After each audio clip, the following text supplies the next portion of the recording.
नमस्कार, आप देख रहे हैं आईबीएन भारत और मैं हूं योगेश पांडे।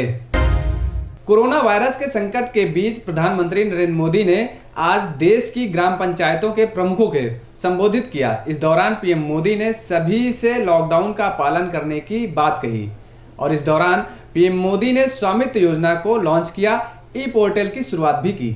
गौरतलब है कि प्रधानमंत्री नरेंद्र मोदी ने आज पंचायती राज दिवस के मौके पर देश की ग्राम पंचायतों के प्रमुखों से करीब 1.5 घंटे संवाद किया। बातचीत के दौरान जब प्रधानमंत्री मोदी ने उत्तर प्रदेश के बस्ती की एक ग्राम प्रधान से बात कर रहे थे, तब उन्होंने कहा कि कोरोना विचित्र प्रकार की बीमारी है, लेकिन इसकी एक विशेषता भी है कि वो अपने आप कहीं नहीं जाता। अगर आप उसको लेने जाओगे तो वो साथ में आएगा और फिर वो छोड़ेगा नहीं। प्रधानमंत्री नरेंद्र मोदी ने यह भी कहा कि कोरोना वायरस ने हमारे सामने कई मुसीबतें खड़ी की हैं। महामारी ने यह सबक भी दिया है कि देश को अब आत्मनिर्भर बनना ही पड़ेगा। बस्ती ग्राम पंचायत नकटी देही की प्रधान बहन वर्षा सिंह हमारे साथ जुड़ रही है। वर्षा जी नमस्ते। नमस्ते सर, मैं अपने ग्राम पंचायत वासियों की तरफ से आपको नमस्ते करती हूँ और पंचायती राज दिवस की हार्दिक शुभकामनाएं देती हूँ।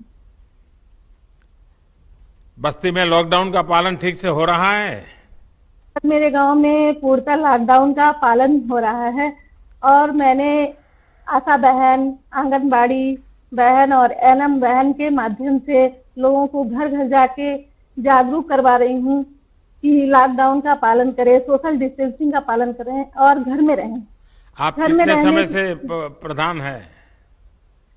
सर, मैं फर्स्ट टाइम प्रधान हुई हूँ। इसके पहले भी मैं प्रधान थी, बीच में सीट बैकवर्ड होने के नाते कोई दूसरा था। अच्छा, जो केंद्र सरकार की योजनाएं जो बनाई है, पीएम गरीब कल्याण योजना वगैरह, पीएम किसान सम्मान निधि, ये सब पहुंच रही है सर, तो वहाँ कैसे कर रही हैं आप लोग?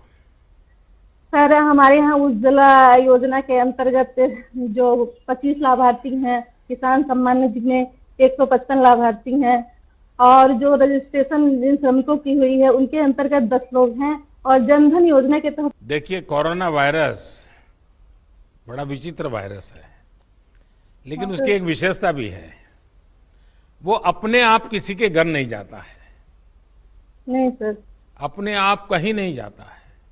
अगर आप उसको बुलाने जाएंगे, अगर आप उसको लेने जाएंगे, तो फिर वो आपके साथ घर में घुस जाएगा। फिर वो घर में किसी को छोड़ता नहीं है। और इसलिए 2 गज की दूरी, ये मंत्र गूंजते रहना चाहिए। 50 लोग हैं जिनको लाभ दिया गया है। दिल्ली, मुंबई समेत अन्य राज्यों में फंसे उत्तर प्रदेश के श्रमिकों को राज्य सरकार वापस लाएगी। आज कोविड-19 की टीम 11 के साथ बैठक में मुख्यमंत्री योगी आदित्यनाथ ने विस्तृत कार्य योजना बनाने का निर्देश दिए हैं। बैठक के दौरान निर्णय लिया गया है कि 14 दिन का क्वारंटाइन पूरा कर चुके अपने प्रदेश के मजदूरों को चरणबद्ध तरीके से लाया जाएगा। आपको बता दें कि दूसरे प्रदेशों में फंसे मजदूरों की स्क्रीनिंग व टेस्टिंग के बाद उन्हें बस से उनके गृह जनपद भेजा जाएगा। जिस जिले में ये श्रमिक जाएंगे वहां भी इनको 14 दिन का क्वारंटाइन में रहना होगा। आपको बता दें कि इसके पूर्व में योगी सरकार राजस्थान के कोटा से 10,000 से अधिक छात्रों को वापस ला चुकी है, जिसके बाद विपक्ष ने श्रमिकों को वापस लाने की मांग उठाई थी। माननीय मुख्यमंत्री जी ने अन्य प्रदेशों के बारे में एक योजना भी बनाने का निर्देश दिया है, जहां अन्य प्रदेशों में 14 दिन क्वारंटाइन में पूरे कर लिए गए हैं। ऐसे श्रमिकों को, कामगारों को, मजदूरों को कैसे वापस लाया जाएगा, इसकी योजना बनाने का भी निर्देश उन्होंने दिया है और ये कहा है कि ऐसे लोगों की सूची, इनकी टेस्टिंग हो गई कि नहीं, संबंधित राज्य सरकारों से वार्ता करके ये भी एक योजना बनाई जाए। प्रदेश की सीमा तक ऐसे लोगों को कैसे लाया जाएगा और फिर इनको कैसे क्वारंटाइन में 14 दिन रखा जाएगा और शेल्टर होम्स और आश्रय स्थलों को कैसे हम सैनिटाइज करेंगे, ये भी निर्देश उन्होंने दिए हैं। कम्युनिटी किचन को सुचारू रूप से चलाने के लिए ताजे और भरपेट भोजन की व्यवस्था भी कैसे होगी, इसका भी निर्देश उन्होंने दिया है।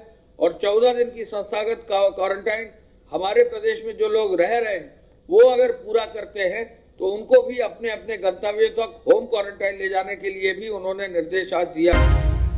हरदोई जिला प्रशासन ने उस समय राहत की सांस ली जब जनपद में बीते दिनों मिले दोनों कोरोना पॉजिटिव व्यक्तियों की रिपोर्ट लगातार 2 बार निगेटिव आई और उनको जनपद सीतापुर के खैराबाद में बने L1 हॉस्पिटल से छुट्टी दे दी गई, जिससे जनपद हरदोई अब पूरी तरह से कोरोना मुक्त जिला बन चुका है। हरदोई जनपद में बीते दिनों मिले दोनों कोरोना पॉजिटिव अब निगेटिव हो चुके हैं। पहला जनपद के पिहानी इलाके में, वहीं दूसरा बिलग्राम इलाके में मिला था। दोनों कोरोना पॉजिटिव व्यक्तियों की रिपोर्ट पॉजिटिव मिलने से जनपद में हड़कंप मच गया था, जिसके बाद जनपद में अधिक सख्ती कर दी गई थी। तो वहीं आज भी जनपद के कई इलाके पूरी तरह से लॉकडाउन हैं, लेकिन आज जनपद को एक राहत भरी खबर मिली जब दोनों कोरोना पॉजिटिव मरीजों की 2 रिपोर्टें लगातार निगेटिव आई और उसके बाद उनको जनपद सीतापुर के खैराबाद में बने L1 हॉस्पिटल में छुट्टी दे दी गई। तो वहीं हरदोई के स्वास्थ्य विभाग ने टीम ने उनको हरदोई लाने के लिए सीतापुर रवाना भी हो गई। हरदोई जिला के जो 2 कोरोना पॉजिटिव केसेस पाए गए थे, उनकी 2 रिपोर्टें नेगेटिव प्राप्त हो गई हैं और उनको ला करके KTS के क्वारंटाइन सेंटर में 14 दिनों तक रखा जाएगा। उसके बाद उनका पुनः टेस्ट कराया जाएगा तथा नेगेटिव पाए जाने पर उनको उनके घर को भेज दिया जाएगा। अभी तक 2 ही केसेस थे, दोनों अब जिले में नेगेटिव आ गए हैं, जिसकी वजह से अभी इस समय जिले में कोई पॉजिटिव। जनपद कन्नौज के छिबरामऊ में बनाई गई सब्जी मंडी में लोगों की लापरवाही एक बड़े पैमाने पर कोरोना संक्रमण को न्योता देती नजर आ रही है। प्रशासन सब्जी मंडी में उमड़ी भीड़ से सोशल डिस्टेंसिंग का पालन करने की अपील करते रहे, फिर भी लोगों को कानों में जू नहीं रेंग रहा था। दरअसल लॉकडाउन में लोगों को सब्जी की समस्या ना हो, इसके लिए प्रशासन द्वारा सब्जी मंडी बनवाई गई। यहाँ सिर्फ ठेले वालों को सब्जी खरीदने के लिए पास बनाए गए, लेकिन उन ठेलों वालों की आड़ में आम आदमी भी सब्जी खरीदने पहुंचे, जिससे भीड़ का हुजूम उमड़ पड़ा।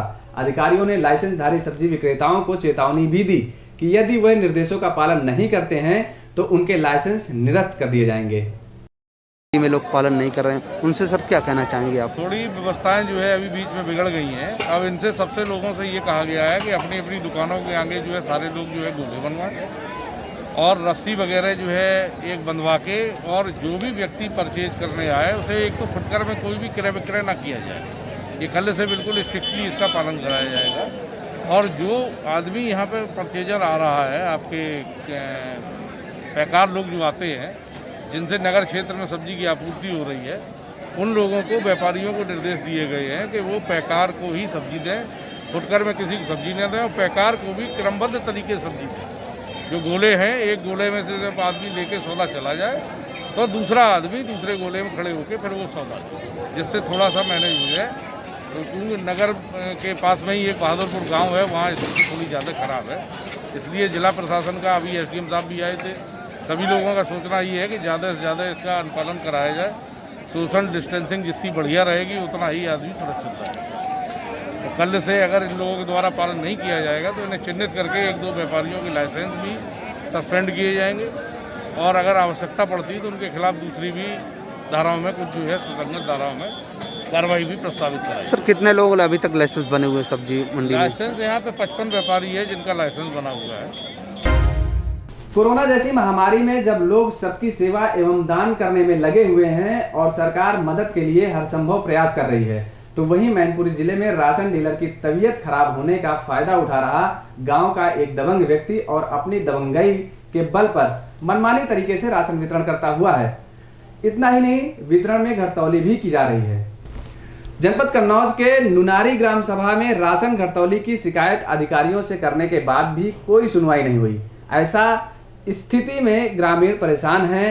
ग्रामीणों का आरोप है कि वितरणकर्ता अनुज कुमार व उनके भाई धनंजय पांडे अपने दबंगई के बल पर राशन वितरित कर रहे हैं। कोटा क्या समस्या है सर? कोटा है कि कोटा है अमित कुमार के नाम जी, और कोटा मतलब गुंडई दबंगई, और उससे बांट रहा है अनुज कुमार और धनंजय पांडे जी, ये दोनों भाई हैं जी। ये गुंडा हैं, सपा के मतलब तो राशन नहीं देते? राशन नहीं देते देते हैं जी। इन गरीबों को जो है, तो गरीबों को तो उनका झोले फेंक देते हैं, और जो भी ये जान लेते हैं कि ये शिकायत करेगा तो उसको मतलब के राशन दे देते हैं, वो भी घटतौली। आपने इसकी शिकायत की उच्च अधिकारियों से? उच्च अधिकारी, जिलाधिकारी महोदय से शिकायत की गई जी, और क्या नाम, उस पर एक जांच भी आई थी जी, तो वो जांच को मतलब कि इन्होंने अपने मतलब कि कैसे भी क्या है कि उसको दबा दिया गया है। जी। मुख्यमंत्री पोर्टल पे मुख्यमंत्री 1076 पे भी शिकायत मैंने की है। कोई रिपोर्ट हाँ, कर पत्रकार हमारे पास यहाँ पत्रकार आए थे, जी। उनको जान से मारने की धमकी दी, जी जी तो वो भाग लिए और उसके बाद ये लोग राइफल की धमकी दे के हमको भी मतलब राइफल की इन्होंने राइफल हो इनके पास बंदूक है, जी जी जी उसकी ये धमकी दे रहे हैं। जी जी। और तो वो तो पत्रकार तो भाग गए। तो अब आप लोग क्या चाह रहे हैं हम इससे? ये चाह रहे हैं कि इनसे कोटा हटा के जी। और किसी अच्छे व्यक्ति को नियुक्त करके और इन गरीबों को राशन वितरण किया जाए। और राशन कायदा से राशन वितरण किया जाए, जो इन गरीबों की इसमें मतलब कि जबकि इतना बड़ा कोरोना का उसका संकट और उसमें भी ये लोग जी अपने बाज नहीं आ रहे हैं। घटतौली और राशन मतलब की ब्लैकिंग उसके, तो हम इन गरीबों की समस्या सबसे बड़ी यही समस्या है कि उनको पूरा राशन नहीं मिल पा रहा। जी। अगर मेरी ये सुनवाई नहीं हुई जी तो जिलाधिकारी महोदय के यहाँ हम लोग धरना प्रदर्शन करेंगे। हमारे गांव में नुनारी मौजा है जी एक नुनारी गांव लगता है, धर्मंगतपुर गांव पर लगता है, लालपुरा लगता है, नंगला तारा लगता है। जी। इन गांव के लोग जो आते हैं गरीब लोग, उनके अंगूठा लगवा के और उनको भगा दिया जाता है। वो बेचारे रोते हुए जाते हैं यहाँ से